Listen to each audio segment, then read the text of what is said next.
में press club of India के पूर्व अध्यक्ष जो है उमाकांत लखेरा जी हैं, उनका स्वागत है। और को-होस्ट के तौर पर डॉक्टर आनंद प्रकाश तिवारी जी हैं, आपका स्वागत है। पाशा जी, मैं आपसे जानना चाहूंगा कि आप क्या कहेंगे, ये जो पूरी यात्रा है पहलगांव से लेके फिर सीज फायर और सिंगूर का होना, उसकी सफलता या जो उसकी सीमाएं, और उसके बाद में थर्ड पार्टी सीज फायर को लेकर के। जी जी जी, मैं चार पॉइंट इस ये विषय पे मैं बता दूंगा। पहले तो ये जैसे कि आपने कहा कि पहलगाम में ये लैप्स कैसे हुआ, क्यों हुआ, कौन जिम्मेदार हैं, इसके लिए थरो इंक्वायरी, इंडिपेंडेंट इंक्वायरी होनी चाहिए। कि होम मिनिस्टर के वहाँ 2 दौरे के बाद भी इतनी बड़ी घटना जो हुई, इतने मासूम लोगों को जो मार गिराए थे वो आतंकवादियों ने, कि ये कौन जिम्मेदार हैं? लेफ्टिनेंट गवर्नर हैं, मिलिट्री लीडरशिप है, या सिविलियन लीडरशिप है, या होम मिनिस्टर हैं, जो भी हैं, ये इंडिपेंडेंट इंक्वायरी हाईएस्ट लेवल पे होनी चाहिए। दूसरी बात ये है कि ये जो रिस्पांस भारत सरकार की तरफ से था, तो इसके ऑब्जेक्टिव्स क्या थे? सिर्फ 9 ठिकाने पे निशाना करना था, या भारतीय फौज को अंदर भेज के बाकी के जो आतंकवादी अड्डे हैं उनको भी नष्ट करना था, या क्या ऑब्जेक्टिव्स थे? इसका हमें कोई इल्म नहीं है, इसकी कोई हमें जानकारी नहीं है। और इस पे भी हमें रोशनी डालनी होगी कि गवर्नमेंट के ऑब्जेक्टिव्स क्या थे और टारगेट्स अचीव हुए या नहीं। और तीसरी बात यह है कि पिछले 50 सालों से हम बायलैटरल टॉक्स पे एम्फसिस कर रहे हैं, शिमला एग्रीमेंट से और उसके पहले से भी।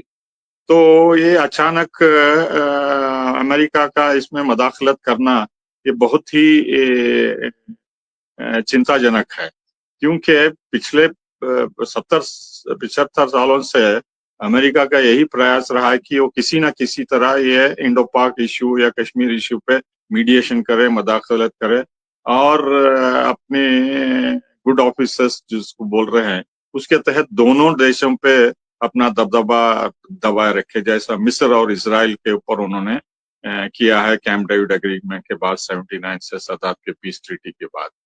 तो पहले सिर्फ इजराइल के पास उनका इन्फ्लुएंस था, उसके बाद 79 के बाद इजिप्ट को भी अपने जेब में रख के काम चला रहे हैं, जैसा गाजा में अभी हो रहा है नरसंहार। तो इसी तरह अब हमने अपने हाथों से गोल्डन प्लेट में ये कश्मीर इश्यू अमेरिका को सौंप दिया है वर्चुअली। और इसका जो है ये सिर्फ मेरे ख्याल से शुरुआत है, और अमेरिका इसको इस्तेमाल करके इतना दबाव डालेगा भारत पे, चाहे वो ट्रेड पे हो या कश्मीर इश्यू पे हो, या भारत को चीन के खिलाफ इस्तेमाल करना हो, या दूसरे स्ट्रेटेजिक पर्पस से हो, इसका जो है अमेरिका नाजायज फायदा उठाएगा। हम एक तरफा दोस्ती का हाथ बटा रहे हैं पिछले 35 सालों से, जब से नरसिम्हा राव ने ये प्रो अमेरिकन पॉलिसी इनिशिएट किए हैं, तो सभी प्राइम मिनिस्टर्स यही प्रयास कर रहे थे कि अच्छे से अच्छे ताल्लुकात हो और स्ट्रेटेजिक पार्टनर हो। लेकिन जब से मोदी साहब फरवरी में अमेरिका गए हैं, हमें कुछ ऐसे संकेत मिल रहे हैं कि अब अमेरिका से इतनी गहरी दोस्ती हो गई है कि हम अपने दोस्तों से भी बिछड़ जा रहे हैं, चाहे वो रूस हो या ब्रिक्स के देश हों और ग्लोबल साउथ में हो। इतने लंबे अरसे से हम अमेरिका को देखते आ रहे हैं और उनकी पॉलिसीज को अपना बारीकी से देखते आ रहे हैं। हम उनके सफरर हैं, हमें बहुत नुकसान हुआ है अमेरिका से पिछले 70 सालों से। लेकिन अब अमेरिका के साथ इतनी गहरी दोस्ती जो है हमें काम नहीं आ रही है, और ये बेहतरीन मौका था 71 के बाद कि जो भी कश्मीर पाकिस्तान के कब्जे में है उसको लिबरेट करना, चाहे कुछ भी हो, अमेरिका कुछ का हो या कुछ और देश कहें। क्योंकि प्रधानमंत्री से लेकर डिफेंस मिनिस्टर और फॉरेन मिनिस्टर लगातार 1 साल से यही बयान देते आ रहे हैं कि हमें कश्मीर किसी भी तरह वापस लेना है। और सीज फायर के बाद भी अभी प्रधानमंत्री वही कर रहे हैं कि हम बातचीत करेंगे तो सिर्फ पाकिस्तान ऑक्यूपाइड कश्मीर को वापस लेने की बात करेंगे। तो हम बातचीत 50 सालों से ज्यादा कर रहे हैं, पाकिस्तान मान नहीं रहा है, वो सिर्फ डंडे से मानेगा। तो अब अच्छा मौका था, इसको इस्तेमाल करके घुस के हमें वहां बैठना चाहिए था और सीज फायर एक्सेप्ट नहीं करना चाहिए था। तो वो अमेरिका जो है पाकिस्तान का एक्सक्यूज लेके ब्लैकमेल करके हमें इस हथकड़े पे खड़ा कर दिया है। और हमें रिव्यू करना होगा कि हमारी दोस्ती अमेरिका के साथ हमारे लॉन्ग टर्म नेशनल इंटरेस्ट में है, यह अमेरिका हमको इस्तेमाल कर रहा है। और हमें ऑल्टरनेटिव पॉलिसी जो नॉन अलाइनमेंट पहले थी, अब जो कि मल्टीपोलर वर्ल्ड में ब्रिक्स के साथ है, रूस और चीन और साउथ अफ्रीका, ब्राजील और थर्ड वर्ल्ड कंट्रीज के साथ हमें अपने ताल्लुकात मजबूत करना है। हमको इस पे बहुत गंभीरता से ध्यान देना होगा। मैं यही रोकता हूँ मैं अपने। जी जी, आपने बहुत महत्वपूर्ण बातें आपने कही हैं, महत्वपूर्ण मुद्दे उठाए हैं, लेकिन सवाल असल में ये है, इसमें इकोनॉमिक इंटरेस्ट का सवाल है। पीओके के अंदर चाइना ने लाखों करोड़ रुपए का इन्वेस्टमेंट किया है।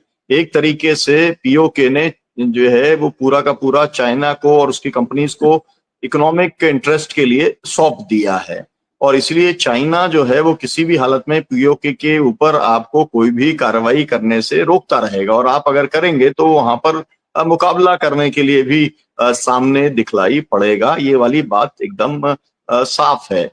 तो मेरा कहना ये है, मैं ये जानना चाहता हूँ मकान दखेरा साहब आपसे, कि सरकार ने जो भी फैसला किया उसके अंदर उसे फैसला करते समय जब विशेष तौर पे जब डोनाल्ड ट्रंप ने कह दिया कि मैंने रात भर दोनों से बातचीत की और उनको मैंने तैयार कर लिया, तो ये तो मालूम था कि एक मेजर शिफ्ट है, फॉरेन पॉलिसी का शिफ्ट है, कश्मीर के इशू के ऊपर शिफ्ट है। तो जानबूझ करके उन्होंने किया, उन्हें यह भी मालूम था कि इसकी बहुत भयंकर प्रतिक्रिया होगी, क्योंकि ये तो राष्ट्रवादी सरकार अपने आप को कहती है, और ये ऐसा राष्ट्रवाद जाकर के जो कि जो है डोनाल्ड ट्रंप के चरणों में जाकर के दंडवत हो जाए, ये इसको तो लोग पसंद नहीं करेंगे। तो इसके बावजूद ट्रंप ने जो कुछ किया, उसने भारत की जो सॉवरेनिटी है उसको चैलेंज किया। और ये लोग इतने नादान नहीं है कि इनको भारत की जो स्टेब्लिश फॉरेन पॉलिसी है, भारत और पाकिस्तान के बीच में जो करार है, जो मुद्दे हैं, कश्मीर के इश्यूज है, उसके बारे में इनके पास पूरी पूरी जितना हमारे पास नहीं है उससे ज्यादा जानकारी इनके पास है। 72 का जो शिमला समझौता है, एग्रीमेंट है, वो एग्रीमेंट एक दस्तावेज है जिसमें साफ साफ लिखा हुआ है कि भारत और पाकिस्तान के बीच में अगर कोई तनाव होता है, कोई कंफ्रंटेशन होता है, कोई मतभेद होते हैं, तो बिना किसी थर्ड पार्टी को इन्वॉल्व किए बिना हम लोग उसका निदान आपस में बैठ करके, दोनों पक्ष, तीसरा पक्ष नहीं है, दोनों पक्ष आपस में मिल करके बैठ करके इसका समाधान निकालेंगे। मुझे याद पड़ रहा है कि 2004 की बात है, जब शायद अटल बिहारी वाजपेयी जाने वाले थे, उस समय कंट्रोवर्सी ब्रिटेन के प्रधानमंत्री ने खड़ी की थी और उन्होंने कुछ कश्मीर का मुद्दा उठाया था, फिर उनको अपना बयान वापस लेना पड़ा था कि नहीं, मेरा संदर्भ ये नहीं था। तो पिछले 21 साल से कश्मीर का इश्यू अंतर्राष्ट्रीय मंच पर नहीं गया। उसको ये अपने ट्रंप साहब उसको निकाल के, उन्होंने जो सड़ रहा था, गोदाम में बंद बोरे में रखा हुआ था, उसका रायता उन्होंने बाहर सड़क पर निकाल दिया। दूसरी बात है कि उन्होंने कहा कि मैंने भारत और पाकिस्तान से हमारी बातचीत हुई है। देखिए, ये कोई बातचीत नहीं होती। टेलीफोन पर मैंने आपसे क्या बात की है, इसका कोई वैल्यू नहीं होता है। इसका कोई, जब तक दस्तावेज नहीं होता है, कोई डिस्कशन नहीं होता है, कोई ये हो सकता है कि दोनों एग्रीमेंट, दोनों फिलहाल सीजफायर करने को तैयार होते हैं और अमेरिका पर्दे के पीछे रहता है, क्योंकि अमेरिका को भारत की जो डेमोक्रेसी है, भारत की जो संसद है, भारत का जो मीडिया है, हम एक इंडिपेंडेंट कंट्री है, तो उनको उसने क्या किया है कि जो विस्तारवादी, अमेरिकन विस्तारवादी जो पॉलिटिक्स है, कि उसको हमने समझा दिया है, वो कल से ऐसी गलती नहीं करेगा। आप कौन होते हैं भारत को समझाने वाले?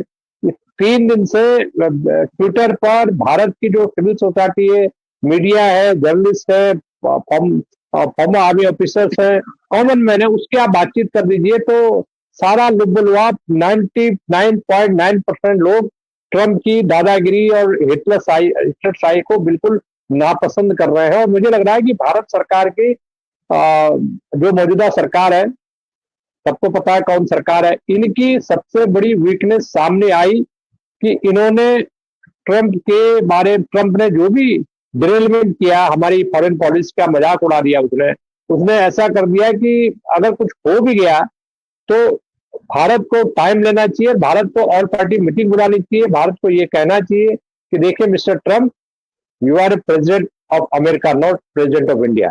So let us invite our opposition party, let us convene a meeting of the parliamentary leaders और हम उसमें डिस्कस करेंगे, तब हम आपको will get back to you. हम इस तरह से नहीं करेंगे, हमारी देश में बहुत बड़ा बवाल हो जाएगा, हम कन्विंस करने में अपनी पब्लिक को नाकाम है। और ऐसी सिचुएशन में मुझे ऐसा लग रहा है कि मोदी सरकार ने ये मौका हाथ से गंवा दिया, क्योंकि मोदी सरकार को और उसका जो प्रोपेगेंडा मीडिया जो था, उसके लिए जो बलूचिस्तान का पूरा पाकिस्तान में कब्जे करवा रहा था, वो सारा जो मीडिया है और जो इस्लामाबाद में कब्जा करवा रहा था, वो सारा मीडिया को एकदम फिर लगा दिया गया ट्रोल करने में।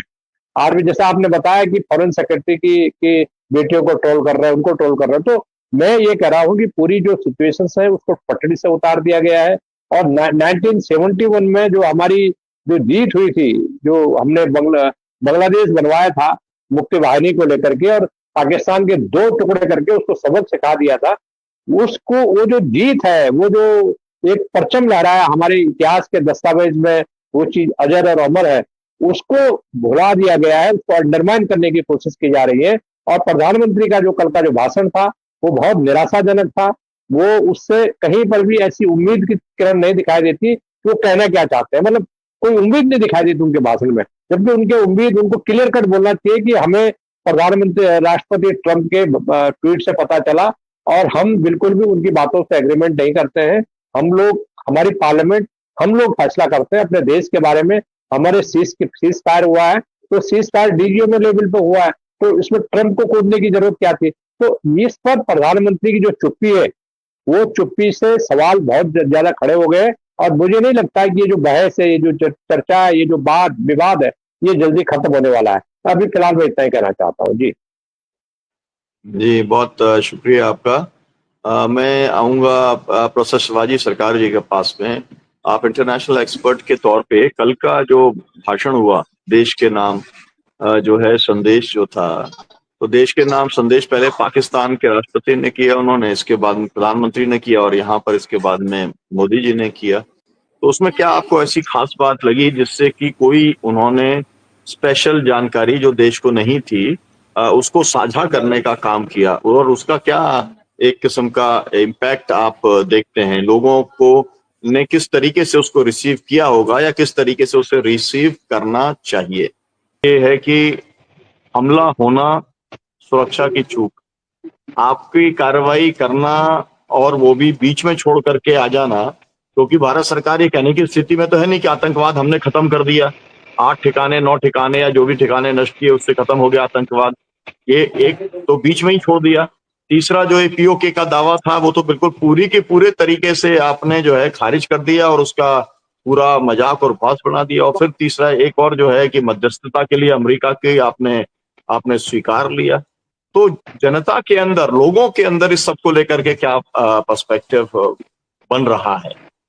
जी देखिए, जनता के अंदर तो जो गुस्सा है और वो सोशल मीडिया पे दिखाई दे रहा है, जो फ्रस्ट्रेशन है, गुस्सा है, जो हमारे अंदर एक ईगो था, एक हम लगातार पाकिस्तान से हम बहुत बड़े हैं और बहुत ज्यादा हमेशा ही जीतते रहे हैं, हमने 4 बार हराया है, ये जो घमंड था कहीं ना कहीं उसको चोट पहुंची है। और जिस तरह का उम्मीद बढ़ाई गई थी कि हम तो बस अब जाएंगे कश्मीर और पीओके ले ही लेंगे, उस सपने को भी तोड़ा है खुद से ही। तो उसका गुस्सा है लोगों में और वो कहीं नाजायज भी नहीं है।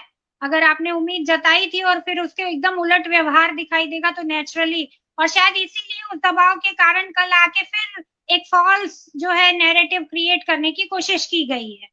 मुझे ये कहना है कि जो चूक हमारी लगातार दिखाई दे रही है विदेश नीति के स्तर पर, तो वो तो साफ दिख रही है कि भद पीट दी, जो 80 साल से जो एक 70 साल से जो एक नीति थी कि हम कहीं किसी के अंडर में आकर के और फैसले नहीं लेते, हम एक स्वतंत्र राष्ट्र की तरह, और खासकर कश्मीर के मामले में हम बिल्कुल इसको अंतरराष्ट्रीय मसला नहीं बनने देना चाहते हैं, वो उसको आपने उसका जो है अचानक से एकदम आसानी से बिल्कुल उस पे सरेंडर कर दिया। तो नरेंद्र जी का सरेंडर जो है लोगों को दिख रहा है। चूक पहलगांव में हुई कि आपको मालूम है कि पाकिस्तान जब से उनको मालूम है कि ये इंटरनेशनल लेवल पे और वॉर पे हम नहीं जीत पाएंगे, तो उन्होंने प्रॉक्सी वॉर शुरू की। और प्रॉक्सी वॉर वो बाकायदे एक्सेप्ट कर लिया अब तो उनके रक्षा मंत्री ने, और वो लड़ रहे हैं। वो प्रॉक्सी वॉर में हमारे 600 जवान पिछले 2 साल में चले गए और 300-350 सिविलियंस की जान गई है। तो वो एक वॉर है जिसमें हमने सीरियसली एफर्ट लेकर के कहा कि हम इनके आतंकी ठिकानों को घुस के खत्म करेंगे और इनको छोड़ेंगे नहीं। तो वो जब हम वहां गए तो हमें पूरी पॉलिसी की पूरी अपनी प्लानिंग के साथ जाना चाहिए था। हमने जाने में हमारी कमी नहीं थी, लेकिन उसके बाद का जो प्लान था, मतलब पहले तो एक तैयारी जो होनी चाहिए थी सबसे पहले कि सीमा के जो लोग हैं, मैं एक नागरिक के हैसियत से कहूं कि 26-28 लोगों का बदला लेने के लिए आप बार बार कह रहे थे कि हम जा रहे हैं, और आपने उससे ज्यादा संख्या लोगों की फिर बलि चढ़ा दी। तो पाकिस्तान सीना ठोक रहा है अपना, क्योंकि उन्होंने सिविलियंस को मारा। हमारे बॉर्डर इलाके में पुंछ हो, राजौरी हो या श्रीनगर हो, सब जगह घरों पे बम गिरे उनके मिसाइल्स और पता नहीं क्या क्या ड्रोन वगैरह से हमले हुए, जिसने बहुत लोगों को परेशान किया। 2 बच्चे उसमें जुड़वा भाई बहन दोनों की जान गई, और तमाम हमारे डॉक्टर की जान गई, एक सर्जन की, और अधिकारियों बीएसएफ के जवानों की जान गई। तो बहुत कीमती जाने हमको गंवानी पड़ी है। आपकी प्लानिंग की ये कमी थी कि आपको वहां से वैकेंट कराना चाहिए था, जो आपने नहीं कराया। अमेरिका को घुसने का मौका दिया, लेकिन आपकी बाध्यता नजर आती है वहां पे कि आपकी जो पॉलिसी रही शुरू से ही, आपको मालूम था, राहुल गांधी ने पहले ही बताया था कि अब आपकी वॉर खाली पाकिस्तान से नहीं होने जा रही है, चाइना से भी होगी। और चाइना क्योंकि पीओके में बाकायदे जबरदस्त तरीके से बैठा हुआ है, तो आपको वो तैयारी करनी चाहिए थी। आपने गलती से भी सही 5 जो हमारे जहाज गिराने का वो दावा कर रहे हैं चाइनीज मैकेनिज्म और उसके हथियारों के बदौलत, सिस्टम के बदौलत, उसका कोई सफाई नहीं दे पा रहे आप। उसकी इंटरनेशनल लेवल पे होड़ हो रही है, मतलब चाइनीज कंपनियों के शेयर बढ़ रहे हैं, और भारत जैसे ले रहा है फ्रांस की कंपनी वो राफेल की, उसके शेयर बिल्कुल घट गए।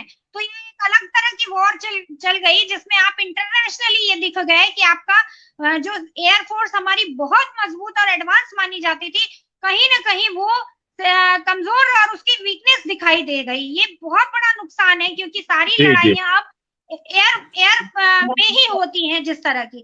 तो हमारी कमजोरी हम दिखा करके पीछे आ गए, सरेंडर कर गए, ये बहुत नुकसान है। उनको क्या मिला? उनको तो 11,000 करोड़ रुपए भी मिल गए, और उनको ये दिखाने का मौका मिल गया कि देखा हमने तो भारत को जो है पीछे धकेल दिया। तो कुल मिलाकर के हमारे हाथ क्या लगा इस पूरी लड़ाई में? इस पूरे इसमें हमारे सिविल की जान गई, हमारे सैनिकों की जान गई, और उसके बाद इंटरनेशनल बन गया कश्मीर। मुद्दा आतंकवाद था, हम आतंकवाद के मुद्दे पे लड़ रहे थे, मुद्दा क्या बन गया? हमारे लोगों की जाने भी गई, मुद्दा कश्मीर बन गया।